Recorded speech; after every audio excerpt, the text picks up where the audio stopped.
Hi everyone, thanks so much for joining. We will just give it a minute or so because I can see a couple of people just waiting in the lobby. But thank you for all those students as well who have already posted questions in Renishaw's booth. That will be live throughout the entire day, so please feel free to pop any questions that you have, post this live session as well in there, and Lucy will get back to you. Just so that you guys are aware, this session will be recorded and uploaded to our YouTube channel and shared with you post the event, so that you can rewatch it as many times as you like. If you do have questions, please feel free to pop them in the Q&A or in the chat. And again, I will make a record of all of these questions for you and share that with the team at Renishaw. But we've only got 30 minutes, so I'm going to be quiet now and pass it straight over to Lucy, who's got a little presentation for you and will be outlining apprenticeships at Renishaw. Awesome. Thank you very much. I'm Lucy. I work in outreach here at Renishaw, but I also did the software apprenticeship before I moved into outreach. So I'm very well versed in all the apprenticeships that we offer here. So to start with, we're going to go over who Renishaw are, what we do, for anyone that's not familiar. So as a company, we started back in 1973, so we're just a little bit over 50 years old now. So the two gentlemen on the left-hand side there, Sir David and John, are our founders. So David was working as a senior design engineer on the Concorde engine, which was being built by Rolls-Royce in Bristol. And essentially they had a measurement problem on the fuel pipes for the plane, which obviously is a very vital part if you want your plane to function. So they tasked him with inventing something that might solve the issue they were having. So over a weekend, using spare parts, he invented the touch trigger probe, which is the funky looking device on the right. And we still make those at Renishaw to this day. It solved the problem that Rolls-Royce were having, and they allowed him to take that on as his own invention and market it out and sell it. So he obviously was a very innovative, very technical engineer, and John was really good with sales and finances, which is vital to a business. So they were a fantastic team and they worked together, starting in John's spare bedroom, building these probes to a now global multi-million pound business. So they are doing very well for themselves. Um, Everything that we do here at Renishaw comes back to precision measurement, and the science of measurement is called metrology. I'm going to assume most of you have not heard that word before. I hadn't either till I started here at Renishaw, so don't worry. Essentially, if we're looking at the kind of products that we make, if you think of a ruler and you picture a millimeter, you probably think that's quite small. If you cut that millimeter into 1,000 pieces, you get something called a micron, which is smaller than the human eye can see. And some of the products that we make here at Renishaw can measure down to a micron. So it's really precise and accurate work that we're doing. And to give you an idea of scale, if you look at one strand of your hair, if you imagine that's this sort of size here, that would be 70 to 100 microns across.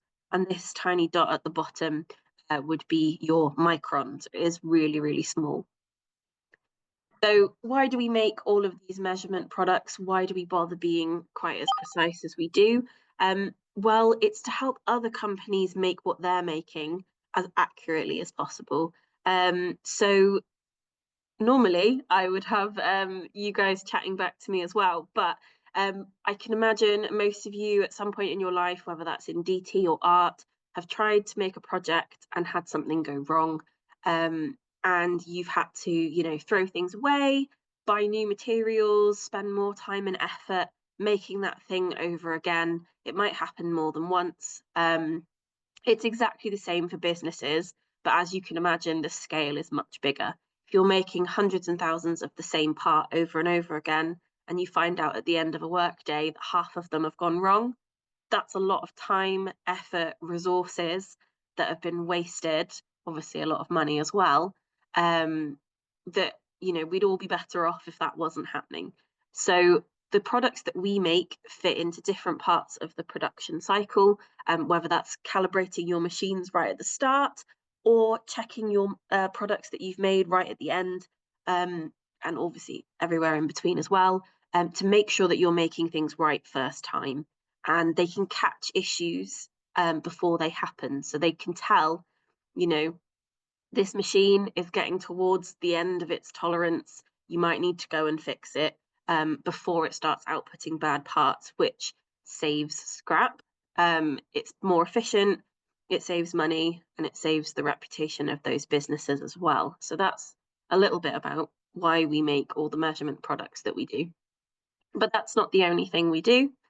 So this robot here is called Neuromate, and it's a robot that assists surgeons to do brain surgery.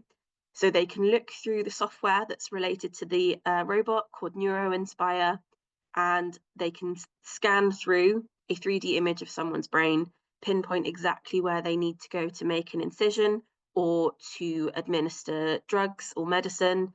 And then that information is relayed to the robotic arm, which guides them during the surgery. So it helps people maintain their quality of life. The more accurate your surgery is, the quicker they heal, the better the result for the patient. So even though this might not look like a typical measurement machine, it still comes back to being as precise and accurate as possible, because millimeters can be the difference between saving someone's life and causing them a lot more problems. And this can be used for things like Parkinson's, epilepsy, Alzheimer's, and we've done a lot of clinical trials to prove just how effective this can be. We also make something called an encoder.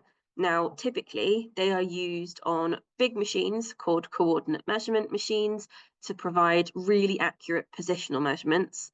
So those coordinates that the machines give out come from the encoders that are on each axis of the machine.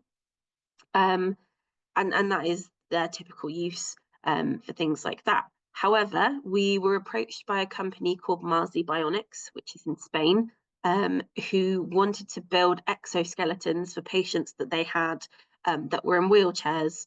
And so this little boy was one of their trial patients, and using the positional measurements and data from our encoders at various points of the frame, so in the where the knees would be, for example, they were able to build this frame in order to support him in day-to-day life and give him more freedom of movement. So it's not a typical application of something that we do, but it's a way that our technology can be used to improve the lives of a lot of people.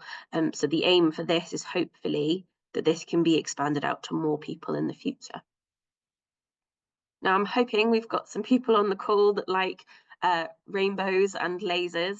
So this is our Raman spectroscopy microscope. Now, typically, a microscope takes something small and helps you look at it and see it bigger. Spectroscopy is the study of how different materials interact with light. So our microscope is a little bit different to the standard ones. Essentially, it fires laser beams at whatever material you've put inside of it, and it allows you to look at the colours and patterns that that laser light is reflected back at you in. And what those patterns and colours can tell you is all the different types of materials that that item is made up of. So if you were to put medicine inside it, it could tell you what specific things have been put inside your tablets. But it's got a lot of different uses. So for forensics, we can scan fingerprints and tell you what materials might have been left behind in the residue, which can really help with crimes. You can tell the difference between forged documents and paintings by examining the inks, the pigments that they've used, whether they are accurate to the time that the painting's supposed to be from, or whether they are more modern. It can also be used in brain surgery, so similarly to the Neuromate. This can distinguish between brain tumour tissue and healthy tissue in about 15 minutes within a surgery. So it's really, really quick, and it can help the surgeon to know exactly what to remove and what to leave behind, which is obviously really good for the patient. We also make metal 3D printers. Now, I imagine quite a few of you know what a 3D printer is. You may even have one at school or at home. Typically, those will print in plastic, is the most common. So, our 3D printers print in metal using metal powder and lasers again. So they're really good for complicated and personalized parts. Obviously, we've got the dog's skull there. We've done a lot of things in the medical field. We can print in body safe metals like titanium. So making things like eye sockets, teeth, hip joints, jaws, all of that kind of stuff. We can make and we can customize it to be a perfect fit for each patient. But that's not all it's used for, because you can make things hollow in a way you can't with traditional forms of manufacture. It's ideal for weight-saving parts for planes and cars, and obviously the lighter you can make both of those things, the less fuel that they use. So we're hoping this can be used to improve the sustainability of things like planes and cars. You can also use it for concept parts. So for when engineers are prototyping and they're trying to come up with new designs, they can 3D print different elements in order to help bring those product development times down. We've also used this for a lot of sporting organisations. So we've checked the sound, it should all be working, but I've got a video here that covers some of the sport that we've worked on with our 3D printers.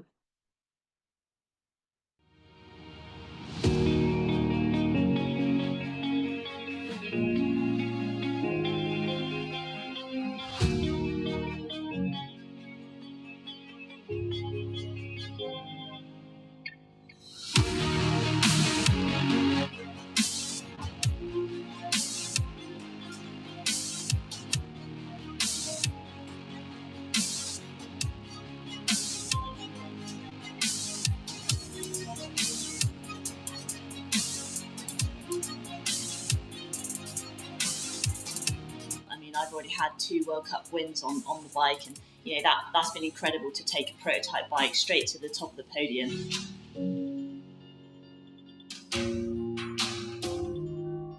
This is a structural safety critical component of a very high-speed race car, and it just works really well. It is a showcase, one of the pieces of great British engineering technology.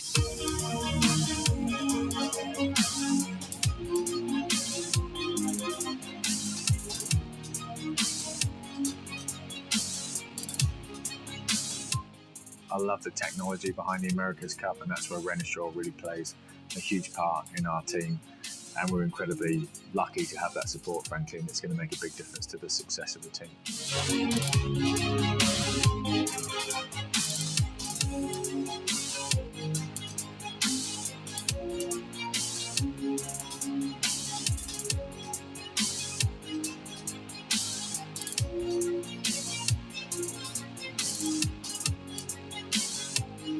It's unusual that you get on a completely different bike and straight away it feels better.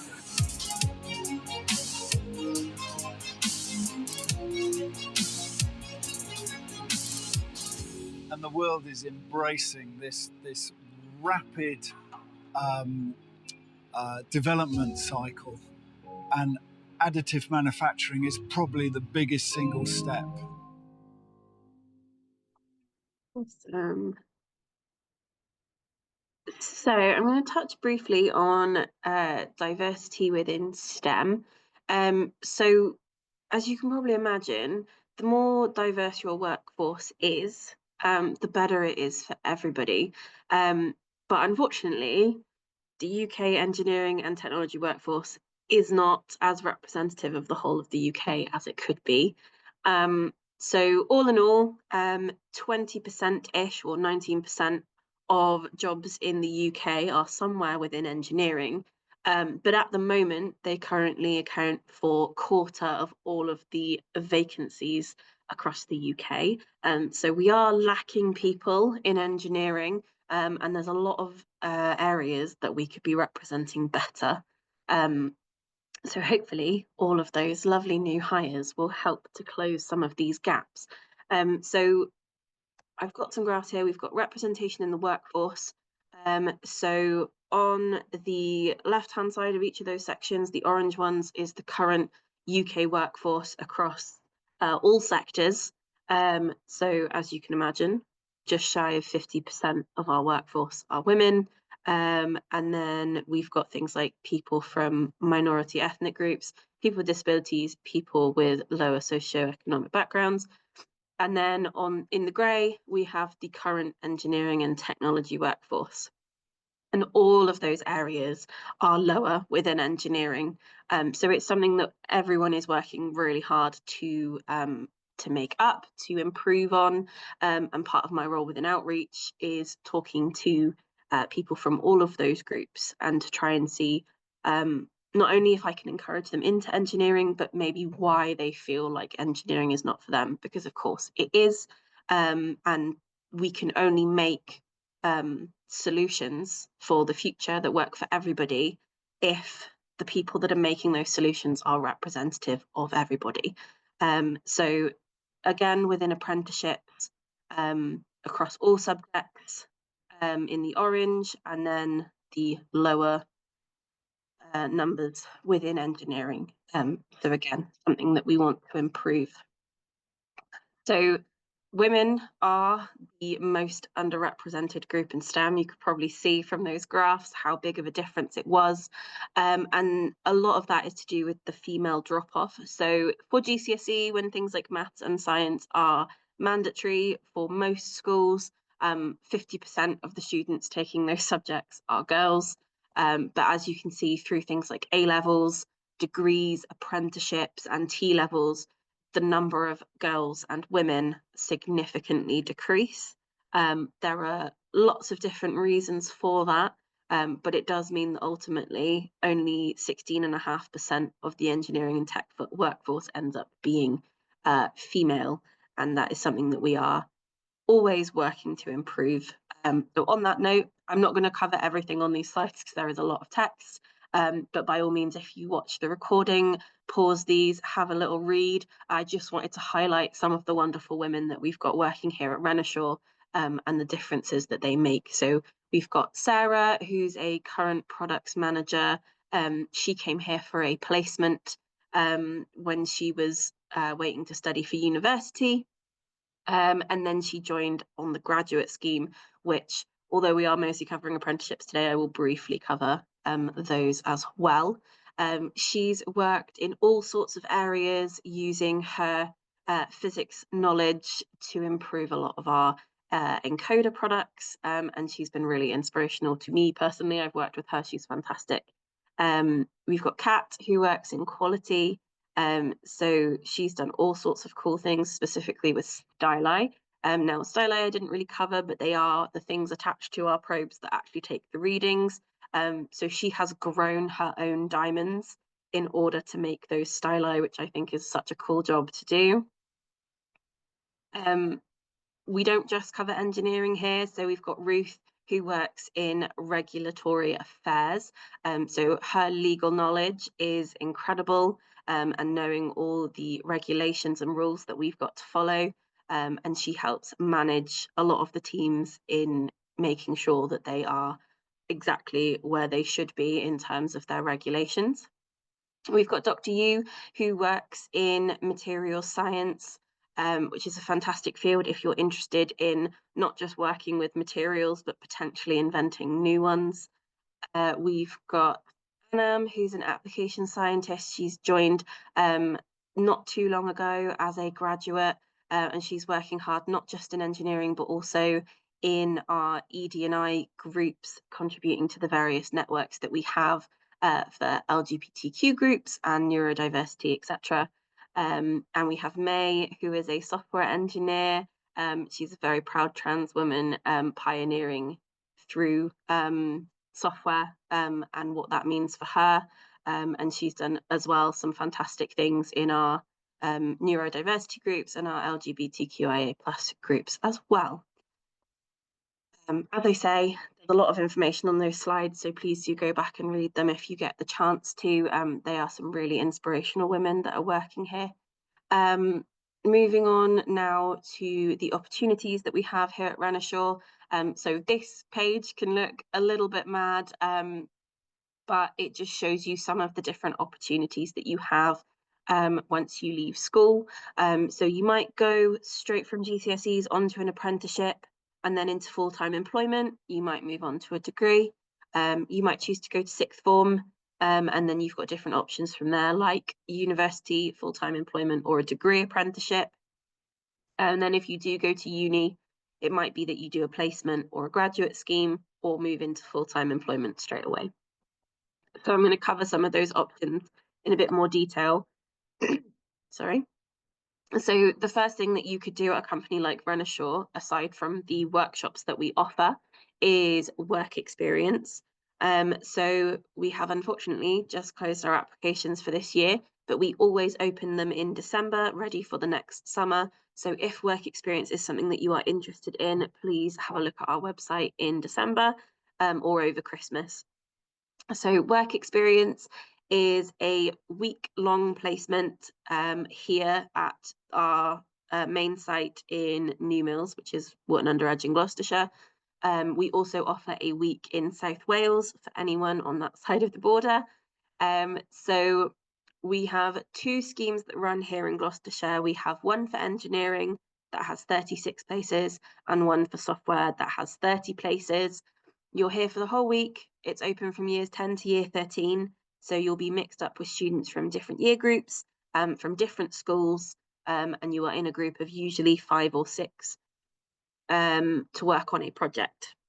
Now, we offer you 3 briefs usually to choose from. They do change year on year, so I can't give details, but they do normally cover things like sustainability, diversity and inclusion, metrology, all of those kinds of things.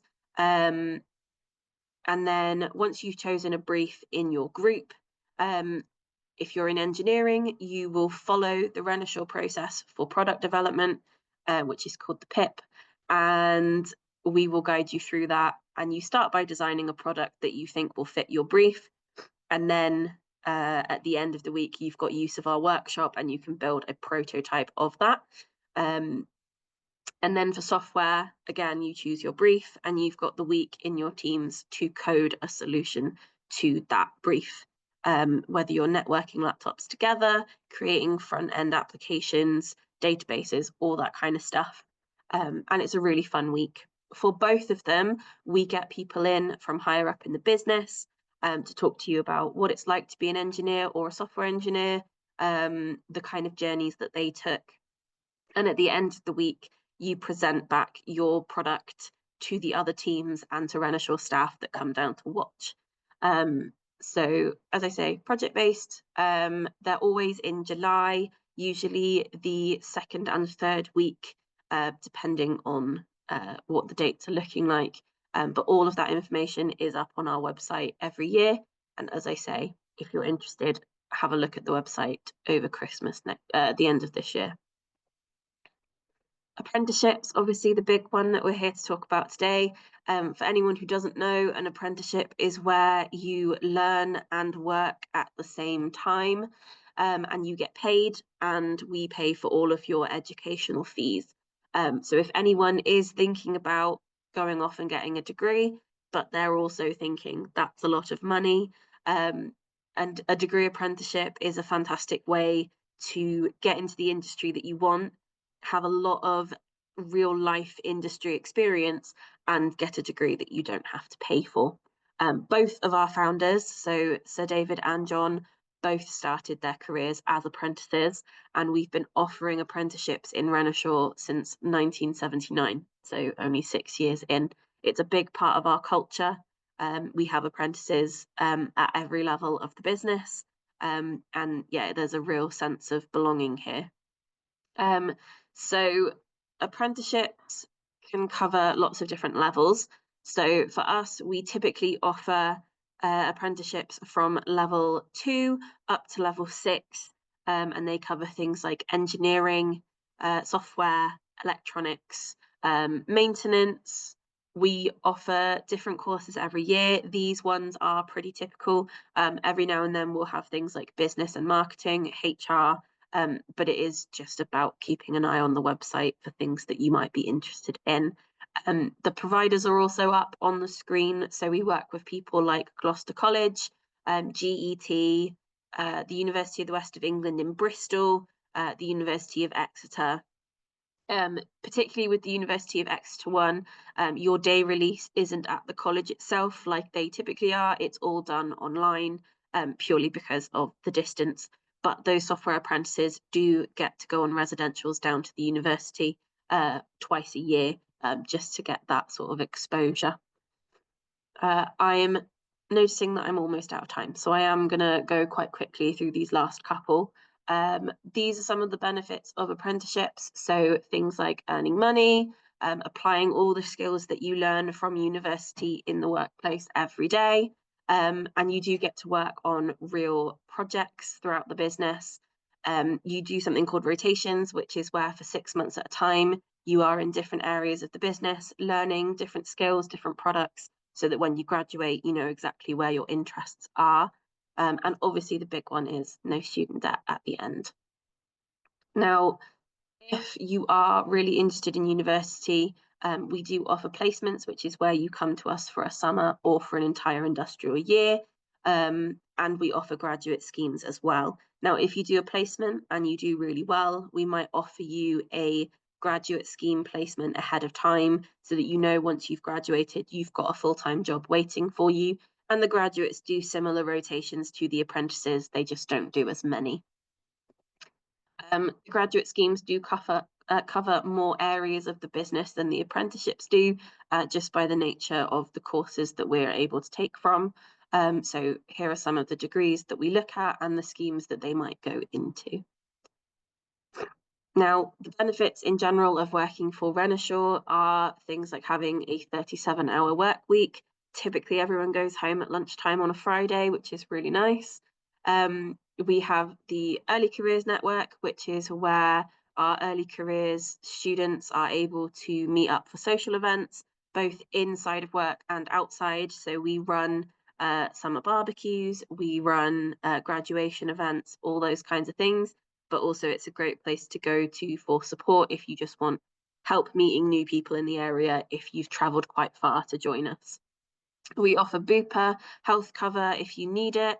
It's an opt-in system. We also have subsidised restaurants and on-site gyms that are only £1 a month, so that you can, you know, take part in all of those things that we offer as well.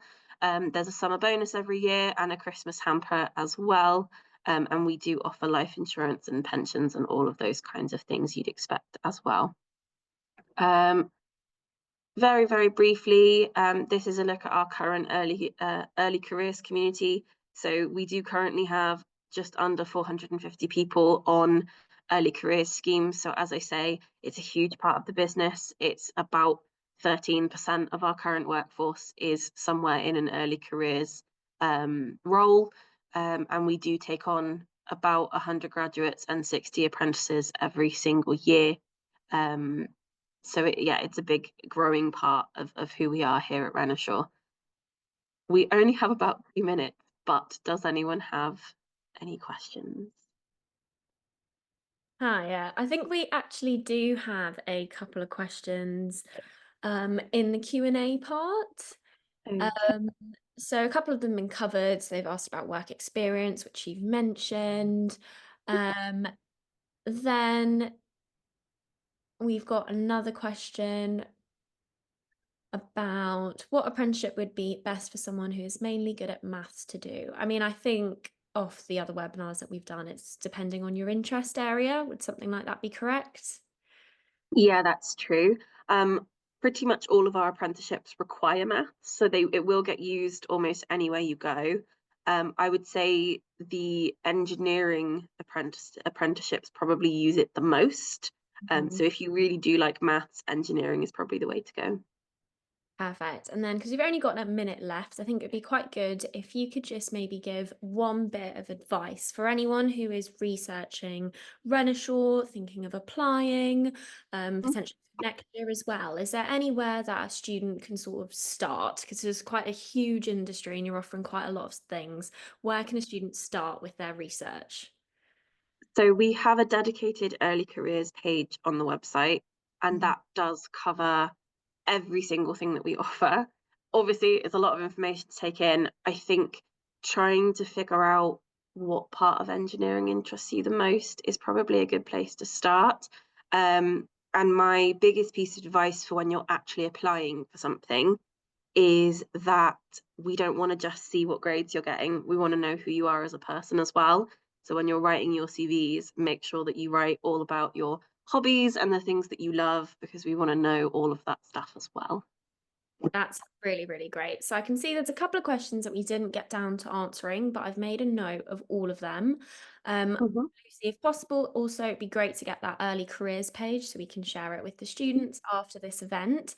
But we've come up to 11 o'clock now, very, very quickly. I hope you find that all as interesting as I did. We were sort of talking in a little group chat at work saying that there are so many terms we've never heard of that sound so interesting. So thank you to Lucy, of course, and thank you to everyone who has attended this session. The Renishaw booth will be live all day, so you can ask as many questions as you like, and Lucy will get back to you directly. Thank you so much for spending your National Apprenticeship Week with us as well. We've got our next session starting now, and that is with DHL. But if you want to learn a bit more about STEM careers as well, we've got another STEM session after that later in the afternoon. So just head over to the main lobby area and you'll get a little notification when the next session is. But thank you once again. Hope you found this session really insightful and hopefully get your applications in as well. Thank you, guys.